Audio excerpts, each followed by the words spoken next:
안녕하십니까. 자, 이번 강의는 페이지 333페이지 28번입니다. 그죠?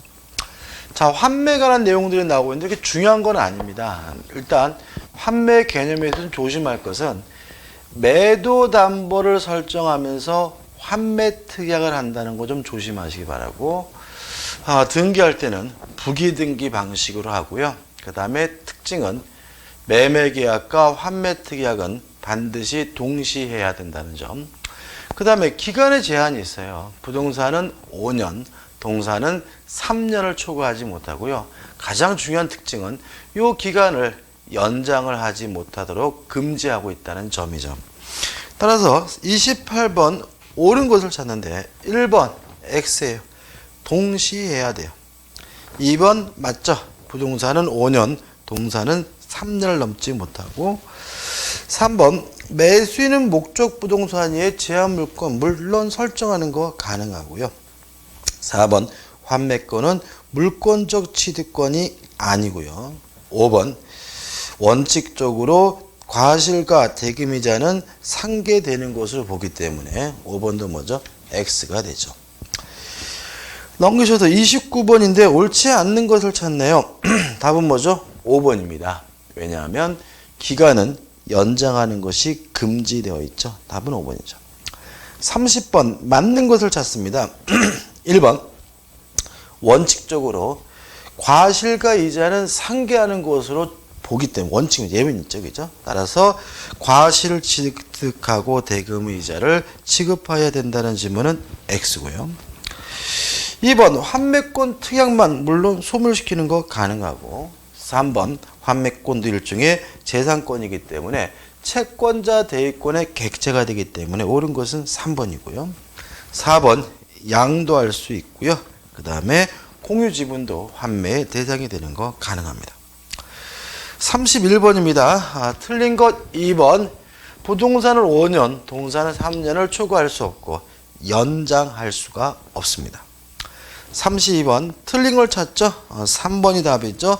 환매권도 재산권이기 때문에 2번 채권자 대위권의 목적도 되고요. 양도하는 것도 가능합니다.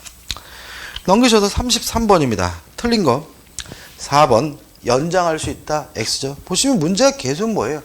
유사하죠. 내용 자체가 많지 않아서 그래요.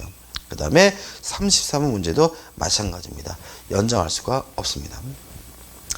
그 다음 교환에 관한 문제는 35, 36, 37, 38에서 네 문제밖에 없는데, 일단 우리가 중요한 것은 첫째, 교환 계약도 요물 계약이 아니라 낙성 계약이라는 거 좀 조심하시기 바라고, 두 번째는 교환에 대해서는 민법의 규정 자체가 거의 없습니다. 왜냐하면 매매에 관한 민법 규정이 그대로 뭐가요? 준용이 되기 때문이거든요.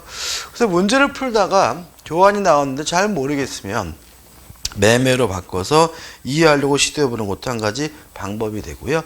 35번의 답은 3번이죠. 1번 낙성계약입니다. 따라서 약정함으로써 성립하고 1번, 2번 맞죠.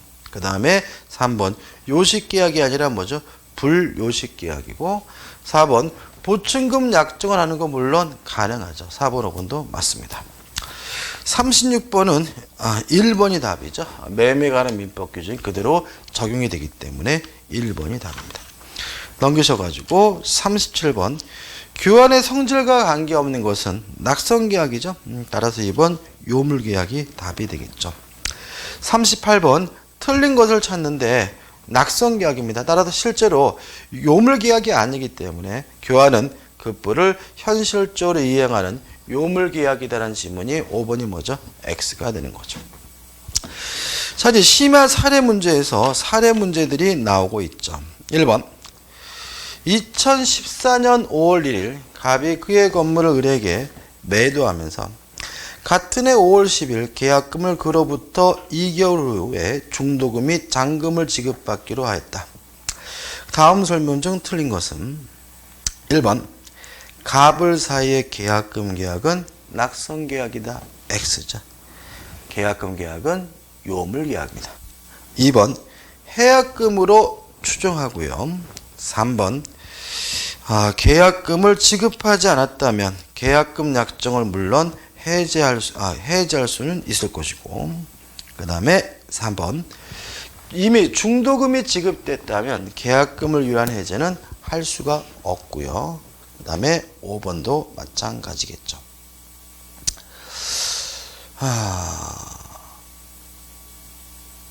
2번입니다.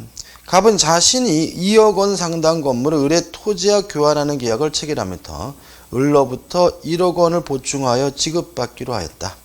다음 설명 중 틀린 것은 1번 불요식 계약이고요. 2번 교환이든 매매든 담보 책임이 발생하기 때문에 하자 담보 책임을 지지 않는다. 2번이 뭐죠? X가 되는 거죠. 3, 4, 5번도 뭐 같은 지문이니까 한번 보시면 되겠죠. 넘기셔가지고 3번 문제입니다. 갑이 그 소유 토지를 을에게 매도한 경우에 법률관계에 관한 다음 설명 중 옳지 않은 것은 3번 지금 보시면 갑은 매매 목적물인 토지를 을에게 인도하지 아니한 을의 대금지급 의무 이행지체료로 매매대금 이자 상당액을 손해배상으로 청구할 수 없다라는 지문은 2번 지문은 뭐죠? 맞는 지문이죠. 왜냐하면 매수인은 인도받기 전에는 과실을 수취하지 않는 대신 무엇을요? 이자를 지급할 필요가 없습니다. 그래서 2번은 맞는 거고, 3번 을이 토지에 대한 소유권 이전 등기를 격려받은 경우에는 매매대금을 완납하지 않았더라도 토지로부터 발생하는 과실은 을에게 기속한다는 지문은 뭐죠? X입니다. 다시 말하면 이전 등기가 격려됐더라도 인도받지 않았고 대금을 완납하지 않았다면 매수인 을은 과실을 수취할 수가 없습니다. 답은 뭐죠? 3번이 되는 거죠. 그 다음에 4번 문제입니다. A가 B 소유의 토지 200평을 평당 20만 원으로 해서 4천만 원에 매수하였는데 실측을 해본 결과 180만 원으로 확인되었다. 이 경우 담보 책임의 내용으로 맞지 않는 것은 1번 수량을 지정한 매매에 해당한다. 이런 질문이 나오는 이유는 뭐냐면요. 수량이 부족하다는 이유로 담보 책임을 물으려면 수량을 지정한 매매해야 되고, 지면에 나와 있는 것처럼 200평에 400만 원이다가 아니라 평당 200만 원이어서 4천만 원이다 라고 계약을 하면 이게 뭐죠? 수량 지정 매매가 되고요. 그러면 악의 매수인이 할 수 있는 건 뭐였죠? 전부 타인의 권리인 경우에 계약의 해제, 일부 타인의 권리인 경우에 대금 감액 청구, 그 다음에 저당권 전세권 실행의 경우에 해제와 손해배상이죠.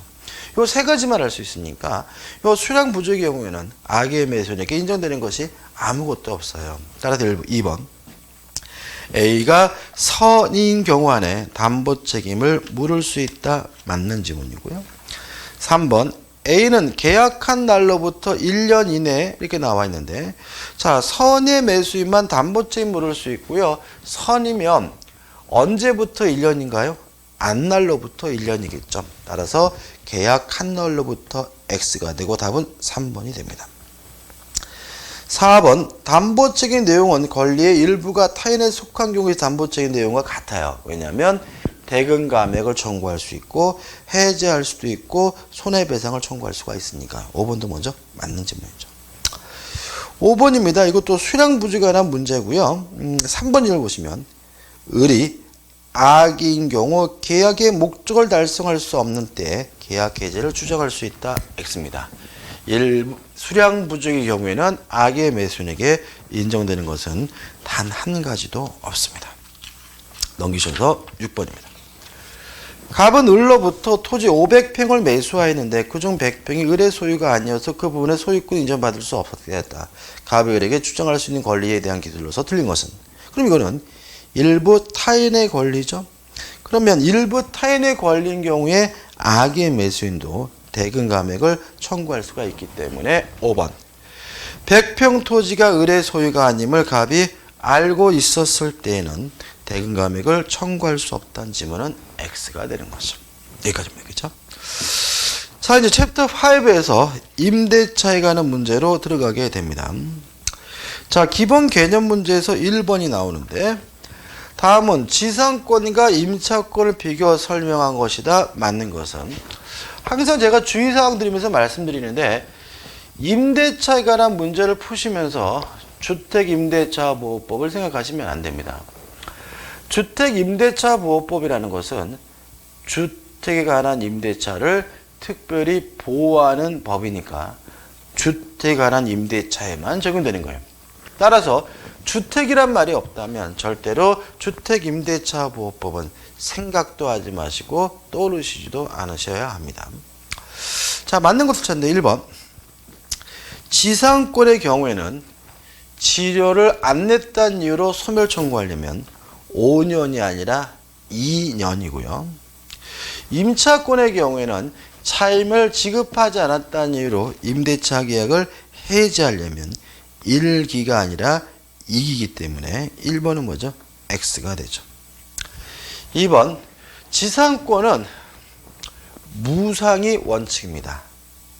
이에 반해서 임차권은 반드시 차임을 지급하기로 해야 됩니다. 왜냐하면 임대차가 무상이면 더 이상 임대차가 아니라 사용대차죠. 따라서 2번은 앞뒤가 뒤바뀌어 있는 것이고요. 그 다음에 3번.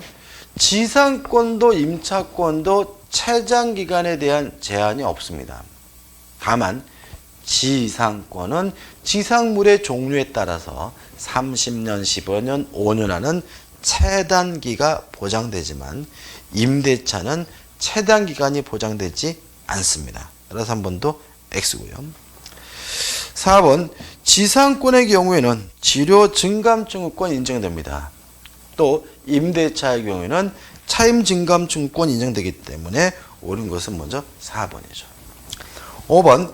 지상권은 자유롭게 양도할 수가 있습니다. 왜냐하면 물건이니까요.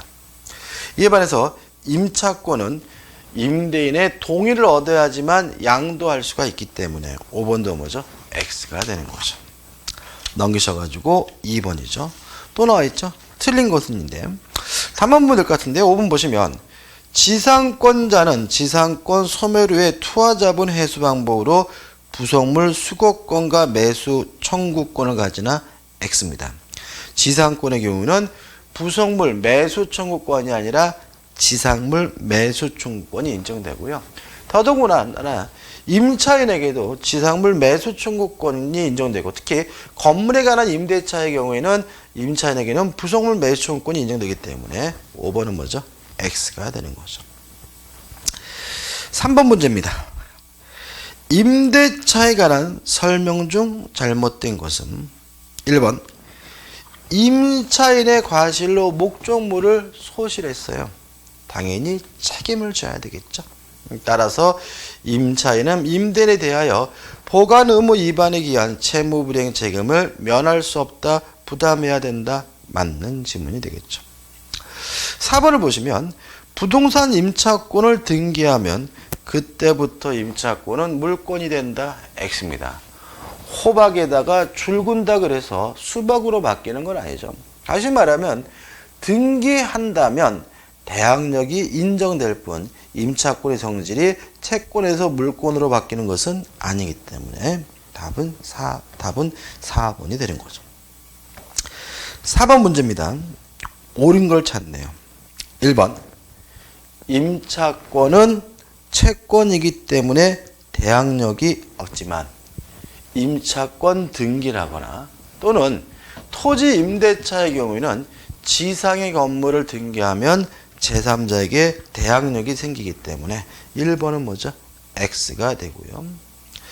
2번. 임대인은 적극적으로 사용 수익하게 해줄 의무가 있고 이러한 임대인의 보존행위에 대해서 임차인은 거절하지 못하므로 옳은 것은 먼저 2번이 됩니다. 좀 더 설명드리면 임대인의 보존행위에 대해서 임차인은 거절하지 못하고요. 다만 이러한 보존행위로 목적을 달성하지 못한다면 임차인은 임대차 계약을 해지할 수 있을 뿐입니다. 3번. 임대인이 임차인의 의사에 반하는 보존행위를 할 때는 임차인은 면제나 계약 해지권이 주어진다는 질문은 맞는 질문이고요.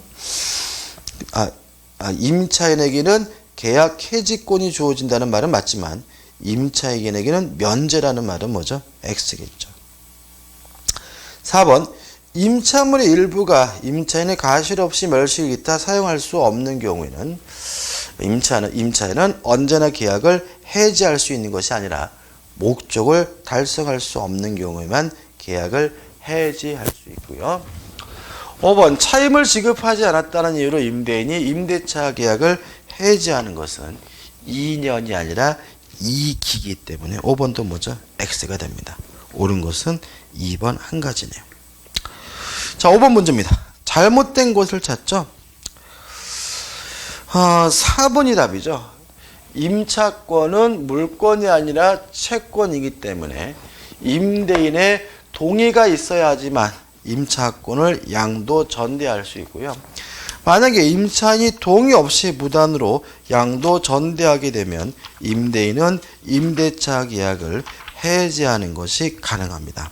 따라서 4번 동의 없이 전대했는데도 불구하고 임대차 계약을 해지할 수 없다는 지문은 뭐죠? X가 되는 거죠. 넘기셔가지고 6번 문제입니다. 전세권과 임차권의 비교에 관한 문제죠. 가장 중요한 차이점은 전세권은 물권입니다. 임차권은 채권이에요. 따라서 전세권은 물권, 직접 지배권이니까 전세권자는 스스로 알아서 사용 수익해야 되고요. 고장난 것이 있다면 전세권자는 스스로 알아서 고치고 사용 수익해야 되니까 전세권자는 필요비 상환 청구권이 없어요. 물론 임차권은 필요비 상환 청구권이 있죠. 따라서 1번은 전세권자도 필요비 상환을 청구할 수 있다는 지문이니까 X가 되겠죠. 답은 1번입니다. 7번 옳은 걸 찾네요. 1번 임차물에 필요비를 지출한 임차인은 자, 필요비를 상환을 청구할 수 있는데 필요비는 언제 청구하냐면요. 필요비를 지출한 때 바로 청구할 수 있습니다. 따라서 종료 시에 청구할 수 있다는 1번 지문은 X예요. 다만 주의하실 것은 종료 시에 청구할 수 있는 게 있죠. 유익비죠. 그래서 이렇게 되는 거죠. 필요비는 지출하자마자 바로 청구할 수 있고요. 유익비는 임대차 종료 시에 청구할 수 있으므로 1번은 뭐죠? X입니다. 2번 건물 임차인은 부속물 매수 청구권이 인정이 되는데 종료 전에는 할 수가 없을 거고요. 3번 임차인이 대항력을 취득하려면 등기해야 되지만 토지 임차인은 지상의 건물에 대해서 보전 등기라면 임차권 등기 없이도 대항력을 갖기 때문에 3번이 맞는 질문이죠. 4번 토지 임차인도 지상물 매수를 청구할 수 있습니다. 다만 지상권자와 마찬가지로 원칙적으로 갱신을 청구하고 거부당하면 지상물 매수를 청구하는 것이 가능하기 때문에 갱신 없이 건물 매수를 청구할 수 있다. X가 되고요. 5번 토지 임대차가 묵시적 갱신, 법정 갱신되면 존속기간은 약정이 없는 것으로 바뀝니다. 따라서 임대인도 임차인도 언제든지 자유롭게 해지 통고할 수 있거든요. 따라서 임대인은 해지 통고할 수 없다는 5번 지문은 X고요. 다만 구체적인 내용은 좀 다르죠. 임대인이 해지 통고하면 6개월, 임차인이 통고하면 1월 지나면 임차권이 소멸하게 됩니다. 우측에 8번 문제죠. 보증금에 대한 내용이 나오는데 1번이 답이고 1번이 핵심적인 내용입니다. 자, 보증금에서 가장 중요한 것은 연체, 차임 등의 채무가 있을 때 보증금에서 깔지 말지는 임대인 마음입니다. 따라서 임차인은 임대인에게 그 채무를 보증금에서 까달라고 충당해달라고 뭐 할 수 없냐면 요구할 수가 없고요. 따라서 답은 뭐죠? 1번이 되는 거죠. 2번 보증금 계약도 요물 계약이고 임대차 계약에 대해서 종된 계약이고요. 그 다음에 3번 임대인의 지위가 이전됐다면 보증금 반환 채무도 어떻게 해요? 이전될 것이고, 그 다음에 4번 보증금 반환 충으로 언제 청구할 수 있느냐? 임대차 종료 시에 청구할 거고요. 그 다음에 5번은 뭐 법정 중당인데 시험 범위가 아니니까 기억할 필요가 없습니다. 자, 넘겨보시면 이제 9번 문제가 나오겠죠. 다음 설명 중 틀린 것은 임차인이 차임 지급 불이행을 이유로 임대차약이 해지된 경우에 임차인은 부속물 매수 청구권을 가진다. X입니다. 부속물 매수를 청구하려면 일단 연체 차임을 지급하지 않았다는 이유로 해지당하는 경우, 쫓겨나는 경우는 할 수가 없겠죠. 그 나머지 부분은 맞는지 한번 보시기 바라고 10번입니다. 10번 임차인을 보호하기 위한 민법의 여러 규정 중에 이에 위반하여 임차인이나 전차인이 불리한 것은 그 효력이 없게 되는 강행 규정이 아닌 것은. 그러면 임의 규정을 찾으란 얘기인데 대부분의 임대차에 관한 민법 규정은 강행 규정이에요. 한 가지를 따로 기억하시는데 필요비, 유익비와 같은 비용 상한 청구권에 관한 규정만은 임의 규정이다. 꼭 기억해 두시고 답은 뭐죠? 1번이 되는 거죠. 11번입니다. 또 이것도 결국 뭐예요? 임의 규정을 찾으란 얘기인데 일단 가장 중요한 것은 뭐죠? 필요비, 유익비, 상한 청구권에 관한 민법 규정은 임의 규정이죠. 근데 5개 지문에 그게 없죠. 근데 답은 뭐예요? 2번이에요. 왜요? 어차피 임차권은 자유롭게 양도 임대할 수가 없는 것이니까 특약으로 양도 임대를 제한하더라도 무효가 되지는 않겠죠. 12번입니다. 임대인이 임대차의 목시갱신의 막기 위하여 임차인에 대하여 갱신 거절의 통지 또는 조건을 변경하지 아니하면 갱신하지 않는다는 통지를 하여하는 때는 2번입니다. 임대차 기간 만료 후 상당한 기간입니다. 이거 꼭 기억해 두셔야 되고요. 주택임대차보호법과 내용이 달라요. 전세권하고도 다르죠. 그러니까 전세권 같은 경우에는 만료 전 6월부터 1월 사이고요. 주택임대차는 임대인에 대해서는 만료 전 6월부터 1월, 임차인에 대해서는 만료 전 1월까지거든요. 근데 민법상 임대차는 만료 전이 아니라 만료 후 상당한 기간으로 되어 있으니까 항상 조심하시기 바라고 5번이 아니라 2번임을 유의하시기 바랍니다. 넘기셔가지고 13번입니다. 임대차에 관한 설명 중 맞는 것은 1번 임대차는 낙성계약이죠. 요물계약이 아니므로 목적물의 수수를 성립요건으로 한다. X죠. 2번 타인의 물건이라도 임대할 수 있다. 맞는 질문이고요. 3번 임차주택의 양수인은 임차인이 대항력을 갖추더라도 임대인의 지위를 승계하지 않는다. X죠. 만약에 임차인이 대항력을 갖췄다면 양수인은 임대인의 지위를 승계하게 됩니다. 4번 부동산 임차권은 채권이므로 등기하여도 물건으로서의 성질을 가지는 것은 아니다. X죠. 자, 임차권자가 등기하면 대항력을 갖게 되는데 이 대항력은 물건으로서의 성질이죠. 5번 부동산 임대차에 있어서 임대인의 등기 협력 의무를 지는 것이 원칙이다. X입니다. 원칙이 아니라 반대의 약정이 없는 경우에만 협력 의무를 집니다. 답은 2번이죠. 14번입니다. 임차인의 유익비 상한 청구권과 부속물 매수청구를 비교 설명한 다음 내용 중 옳지 않은 것은, 자, 기본적으로 우리가 생각해 볼 것은 뭐냐면 임차인이 뭔가를 부속시켰어요. 근데 만약에 부속된 물건이 그 임차 목적물에 부합이 되면 그것은 더 이상 임차인 소유가 아니라 임대인 소유이므로 부속물 매수를 청구할 수는 없고요. 다만 그 부속시킨 것 때문에 목적물의 가액이 증가한다면 유익비 상한 청구권을 갑니다.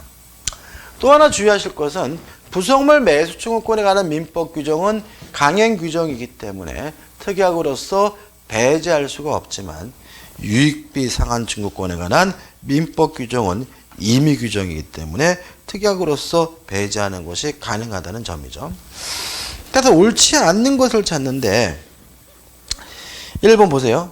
부속된 물건이 건물, 기타, 공작물의 구성 부분이 되면, 다른 말로 하면 부합이 되면 유익비 상환 청구권의 대상이 되고, 독립성이 인정되는 경우에는 부합되지 않으면 부속물 매수 청구권의 대상이 된다. 맞는 질문이죠. 그 다음에 볼만한 것은 뭐죠? 4번 지문인데, 3번 지문인데, 3번. 임차인의 부속물 매수 청구 당사자의 약정으로 배제할 수 없으나, 왜요? 강행 규정이니까. 유익비 상환 청구권은 당사자의 약정에 의해 포기할 수 있다. 맞아요. 왜요? 유익비, 필요비가 관한 민법 규정은 강행 규정이 아니라 임의 규정이니까요. 답은 뭐죠? 4번입니다. 자, 유익비 상환 청구권을 이유로는 유치권 행사가 가능해요. 왜요? 목적물로부터 발생한 채권이죠. 다만 부속물 매수 청구권을 이유로는 유치권 행사할 수가 없습니다. 왜냐하면 내 건데 사라는 얘기죠. 자신의 소유물이기 때문에 유치권 행사할 수가 없고요. 따라서 4번.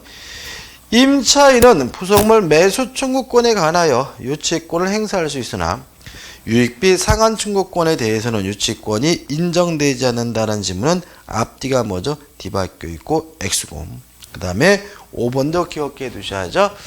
자, 필요비는 지출 시 청구하고요.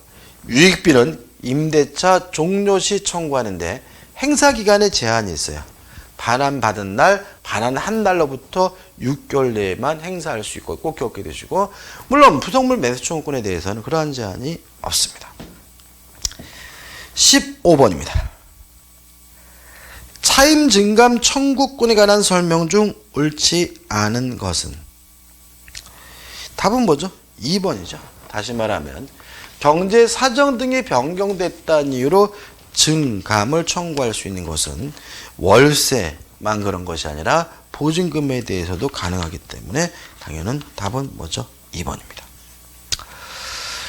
자, 여기까지 하고요. 다음 강의 때 16번부터 보도록 하겠습니다. 감사합니다.